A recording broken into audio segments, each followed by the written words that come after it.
আজ বীরভূমে বৈঠকে অভিষেক। আজ বীরভূমের সাংগঠনিক বৈঠকে অভিষেক বন্দ্যোপাধ্যায়। পাখির চোখ লোকসভা নির্বাচন, রামপুরহাট জেলার কোর কমিটির সঙ্গে বৈঠক করবেন তৃণমূল কংগ্রেসের সর্বভারতীয় সাধারণ সম্পাদক অভিষেক বন্দ্যোপাধ্যায়। বৈঠকে বীরভূম বোলপুর 2 লোকসভা নিয়েই মূলত আলোচনা। টেলিফোন লাইনে রয়েছে আমাদের প্রতিনিধি উজ্জ্বল। মূলত কোন কোন বিষয় আলোচ্য বিষয় থাকবে আজকের এই বৈঠকে? কি হতে পারে ভোটের কৌশল?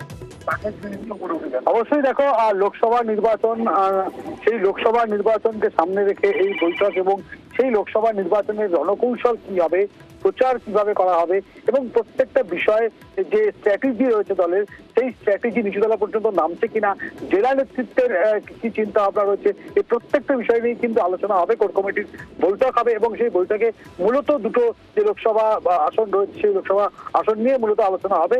সামনে লোকসভা নির্বাচন ইতিমধ্যে কিন্তু সে প্রচার শুরু হয়ে গিয়েছে। সেই বিষয় নিয়ে কিন্তু জানবেন যে জেলা নেতৃত্ব কতটা কাজ করতে পারলেন এবং সেই কাজগুলো কিভাবে তৃণমূল স্তর পর্যন্ত ছড়িয়ে দেওয়া হচ্ছে। ধন্যবাদ উজ্জ্বল। 24-এর চ্যালেঞ্জে অভিষেকের বৈঠক। আজ কেষ্টবিহীন জেলায় নজর। বীরভূম বোলপুরে কি হবে ভোটের কৌশল?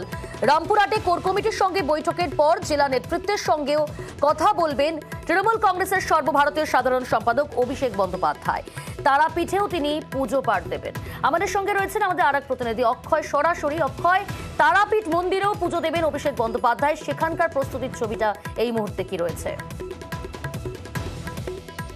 দেখো, তোমাকে প্রথমে বলে রাখি, তারাপীঠের যে চিলের মাঠ, সেই চিলের মাঠেই প্রথমে হেলিপ্যাডে নামবে অভিষেক বন্দ্যোপাধ্যায়। তারপর সেখান থেকে তিনি চলে যাবেন তারাপীঠ মন্দির, সেখানে পুজো দেবেন। পুজো দেওয়ার পর তারাপীঠে একটি বেসরকারি অনুষ্ঠান ভবনে সেখানে তিনি সাংগঠনিক বৈঠক করবেন এবং এই সাংগঠনিক বৈঠকে কারা থাকবেন?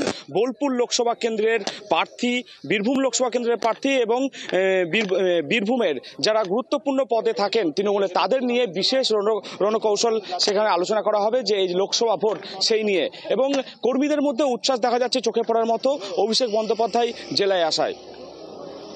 ধন্যবাদ অক্ষয়।